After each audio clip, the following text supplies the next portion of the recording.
Hi students, welcome back to the online session again.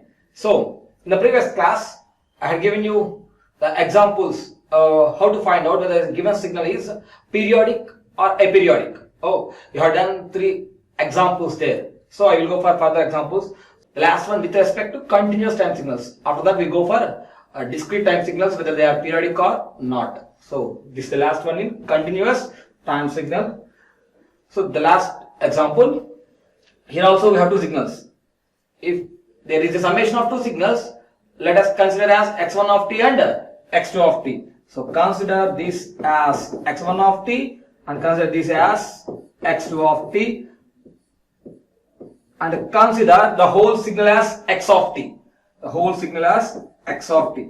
So the given signal x of t will be equal to x1 of t plus x2 of t. So here x1 of t equal to 3 sine 200 pi t. 3 sine 200 pi t. Okay, this is x1 of t. Now, just compare with a sine omega t. So, on comparing these two, you can get omega value as 200 pi. So we know that t equal to 2 pi by omega. That will be equal to 2 pi by 200 pi. Pi gets cancelled, 2 ones, 200. So that will be equal to 1 by 100. So the period of the first signal is 1 by 100. In the same way, you can go for x2 of t. x2 of t. So for better understanding, you can write this as a1 sine omega 1t. So this value will be equal to omega 1. This is t1 and this is omega 1. So what I get finally? So in this x1 of t, the value of t1 will be equal to 1 by 100.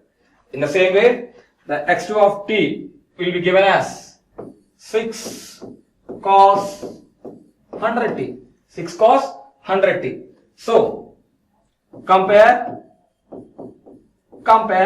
this signal with the general signal a2 cos omega 2t. So comparing these two, I don't need the amplitude, I need only angular frequency. So here the angular frequency omega 2 will be equal to 100 only.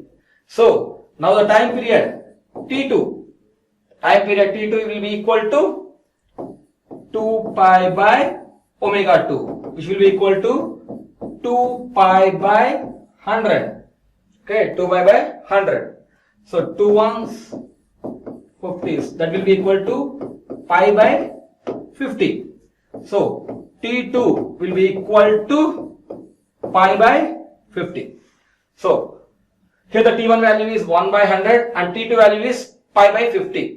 So now I need whether the signal x of t is periodic or not. The given signal, the complete signal is periodic or not. So this will be found out by going for the ratio of respective time periods. So the ratio. So we have to go for T1 by T2. So that will be equal to 1 by 100 divided by pi by 50. Pi by 50. So that will be equal to this one. So what's that? Let us go. That is 1 by 2 pi. 1 by 2 pi. So 51s and 52s. So that one goes upside. So 1 by 2 pi. Here the ratio of the respective periods is 1 by 2 pi. 1 by 2 pi is not a rational number. It is irrational because it is not the ratio of 2 integers. It is not a rational number. Hence, the given signal is not a periodic signal. So it is not a periodic signal. So the given signal is aperiodic. The given signal is aperiodic. So on finding out the ratio of the respective time periods, I got the value as 1 by 2 pi. So 1 by 2 pi is not a rational number. It is not a ratio of 2 integers. Hence, the given signal is not a periodic signal. It is a period. So I hope you all are clear about how to find out a signal, whether it is periodic or aperiodic. So I hope you all are clear. Now I am going to the next topic, that is, here also we have to find out whether the signal is periodic or not, but here I am taking the examples as discrete time signals. So the only difference for continuous time signals and discrete time signals are, in continuous time signals the independent variable is t, whereas in discrete time signals the independent variable is n. So here this is the n. So I have taken 3 examples. So and I will go for solving of these examples. I will start with the first one. So cos 4n. Everything compare with the standard form or general form. So comparing with the general form of equation. So comparing this is general form of equation, cos 2 pi fn. So this is the general form of the equation, cos 2 pi fn.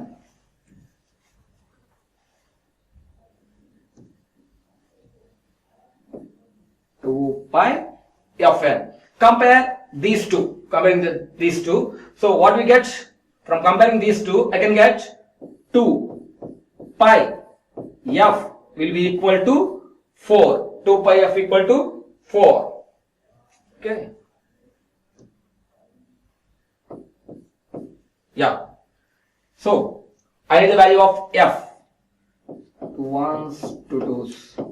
So f will be equal to 2 by pi. So the f value will be equal to 2 by pi. Clear? Yeah. See, I already explained you. To find out whether the discrete time signal is periodic or not, we have to find out the value of f. And that f value should be equal to k by n, where k is an integer and n is the fundamental period of that signal. Here I got f equal to 2 by pi. Is it a rational number? 2 by pi is not a rational number. As 2 by pi is not a rational number, I can say that this signal is aperiodic. This is not a periodic signal. So this one is aperiodic. Leave it. Next, come to the second one. So again, compare this equation with the general equation, that is sine 2 pi fn. Okay. So just comparing these two. So what I get? I can get 2 pi f equal to 5 pi. 2 pi f equal to 5 pi. So pi gets cancelled and the value of f will be equal to 5 by 2. So see this.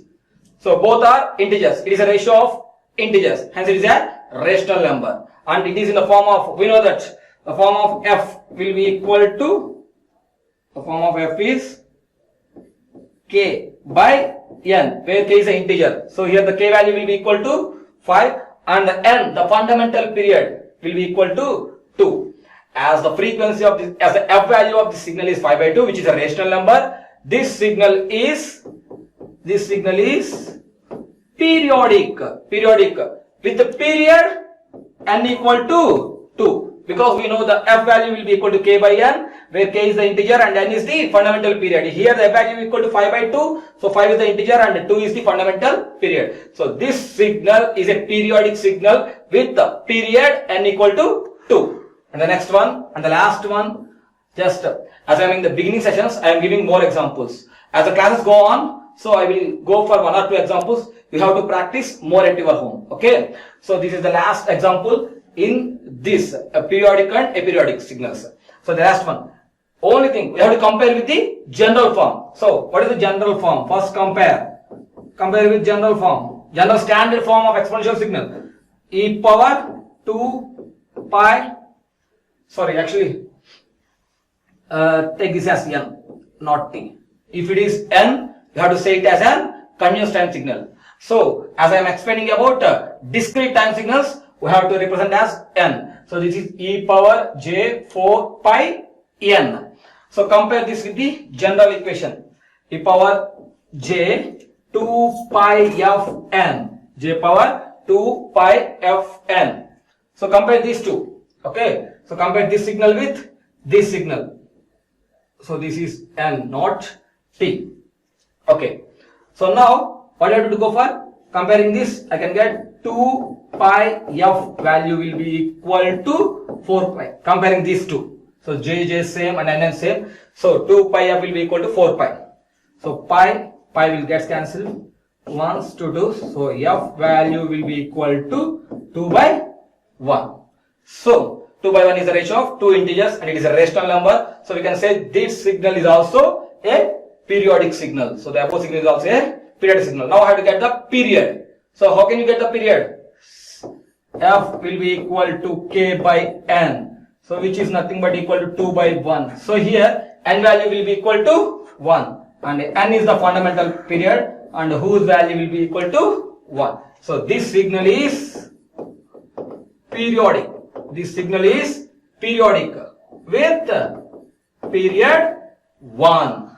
So these are the examples to examine whether these are periodic or non-periodic. Periodic or non-periodic. Okay, periodic or aperiodic. Next. So the next concept is even and odd signals. So this is a very important topic in signals and systems, whether you have to say which signals are even signals and which are odd signals. First I will go with the even signal. A signal is said to be even if it satisfies the condition x of t will be equal to x of minus t. If it satisfies the condition x of t is equal to x of minus t, then that signal is called as an even signal. So I can give the examples for your better understanding. Let us take the signal x of t as, and taking example x of t as t square. So we have to go for x of minus t. X of minus t, that means in this equation put minus t in place of t. So in place of t you have to put just minus t. So minus t whole square. Minus t whole square is also equal to t square. So that is x of t is same as x of minus t. X of t is same as x of minus t. Then I can say the signal t square is an even signal. So that is a simple definition for even signal and a simple example of even signal. So a signal is said to be even signal if it satisfies the condition x of t equal to x of minus t. For that I had given an example t square and explained how it is an even signal. In the same way you can take t to the power of 4. So t to the power of 4 also minus t whole power 4 will give t to the power of 4. So x of t is equal to x of minus t. Hence the t to the power of 4 is also an example for our even signal. And another one cos t. So you all know x of t, take it as cos t. What is x of minus t? Cos of minus t. Cos of minus theta. Cos of minus theta equal to cos theta. In the same way cos of minus t is equal to cos t. Is equal to cos t.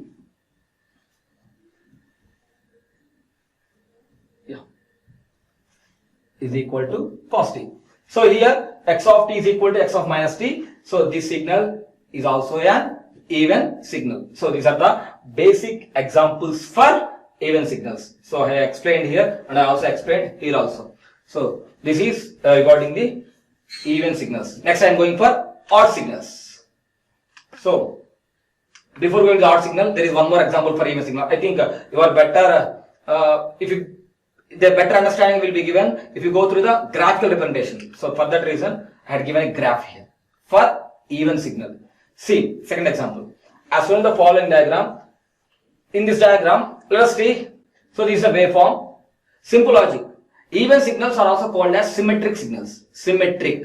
That is, the signal is symmetric about the vertical axis. The signal is symmetric about the vertical axis. Here the vertical axis is this one. So for this it is symmetric. So we close this with respect to the vertical. We close this like this. If we close this like this with respect to the vertical axis, the image is superimposed on this one. It will look like a single image. Just you take a textbook. If a textbook is closed, it will like a single one, single page. In the same way, if we superimpose, or if you close this with respect to the vertical axis, it will come on to this one. So that is nothing but symmetric. Okay. So this is the example for even signal. So the signal that is on the right side of the x-axis, if you merge it with respect to the vertical axis, it will exactly post on the signal that is on the left side. So textbook, if you just close the textbook, so the two sides will be merged into a single one. The same way, that is nothing but symmetric. So even signals are called as symmetric signals. So this is an example, diagrammatic example for even signals. Okay. Next, odd signals. A signal is said to be odd signal when it satisfies the condition x of t equal to minus x of minus t. X of t equal to minus x of minus t. So simple. So if it satisfies the condition x of t equal to minus x of minus t. So that implies bring this minus this side. What happens? So x of minus t, this one, x of minus t equal to, I am taking minus this side, minus x of t. So you can simply say as x of minus t equal to minus x of t, then that signal is called as an odd signal. So a signal is said to be an odd signal if it satisfies the condition x of t equal to minus x of minus t or x of minus t equal to minus x of t. So both are same. Both are same. Just this minus comes this side and I kept this first and kept this second. Simple. Okay. So here for this I had given the examples. Let us take the example as t or t cube or sin t, whatever it may be. So let us consider t cube. So here x of t equal to t cube. Now what about x of minus t? X of minus t equal to, put in place of t minus t, so that is minus t whole cube. So minus t whole cube is minus t cube. Minus t cube, that will be equal to minus, here the t cube is x of t. T cube is x of t. So minus x of t, that is x of minus t equal to minus x of t, or this x of t, or this x of t equal to, what happens? This minus goes this side. So minus x of minus t, both are same, as x of minus t equal to minus x of t or x of t equal to minus x of minus t. So this is satisfying this condition. Now the t cube is an example for odd signal. The same way you can go for t also. T is an example for odd signal. Now sin t. What happens sin t? Sin t. X of t is sin t. X of minus t. X of minus t is sin of minus t. X of minus t is sin of minus t. So sin of minus theta minus sin theta. In the same way, x of minus t is minus sin t. Here already we know that sin t is x of t. So minus x of t. So x of minus t equal to minus x of t. It is satisfying that condition and it is called as an odd signal. Okay. Now I am going for an diagrammatic example for your better understanding. So another example for odd signal. So what it has to satisfy? It has to satisfy x of t equal to minus x of minus t. I already told you even signal is also called as symmetrical signal. Here odd signal is also called as antisymmetrical. Antisymmetrical signal. So what is antisymmetrical? So simple. It is antisymmetrical with respect to y-axis itself. First of all, we have to merge this like this. Merge this like this. And after we have to merge this with respect to x-axis. We have to measure this with respect to x-axis. Then these two will be superimposed. That condition is nothing but antisymmetric. First, we have to merge with respect to y-axis. After that, we have to merge with respect to time axis, x-axis. Then, if those two are merged, okay, then there is nothing but antisymmetric. See the example. If we put this one, okay, what it happens? It will go like this.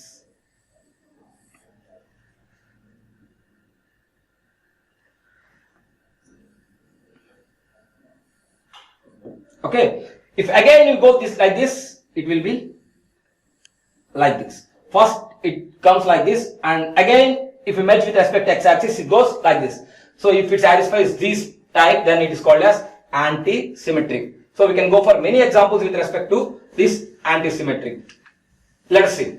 Graphical representation of even and odd signals. So for your better understanding, I am giving more examples. Let us see this one. Say whether it is even or odd. Simple. I am merging with respect to y-axis. Both are same. So it is symmetric. That is even signal. Come to this one.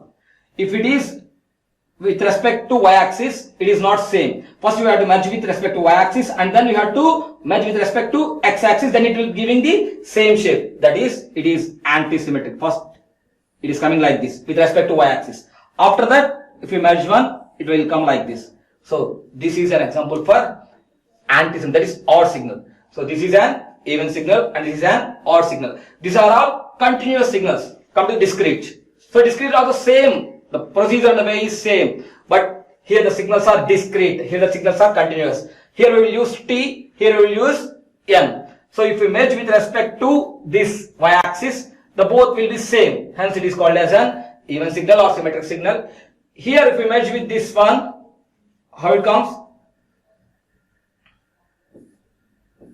It comes like this first, and after again you have to merge with x-axis. Then it will come like this. Okay. So finally we will get this one. Okay, this one. This one. So this is an example for antisymmetric or odd signals. An example for antisymmetric or odd signals. Okay. So this is graphical representations for even and odd signals, and for your guessing which one is even and which one is odd. Just on seeing the diagram you have to directly tell which one is even and which one is odd. See this diagram. If you just superimpose or if you match this with respect to y-axis, it will be the same. So this is an even signal, and you have to match this with respect to y-axis and again with the x-axis. Then only the shape is same. Then there is an odd signal. So this is example for cosine wave. This is an example for sine wave. So cos is an example. Cos is an example for even signal, and sine is an example for odd signal. I already given in the examples. For those I have given the just diagrammatic representations. Okay. So I will go for the even and odd components of a signal in the next class. So up to now I have gone for what is even signal and what is odd signal and given the examples. So I am giving the brief summary of what I have explained up to now. Okay. First of all, in this class I started with the examples. Okay.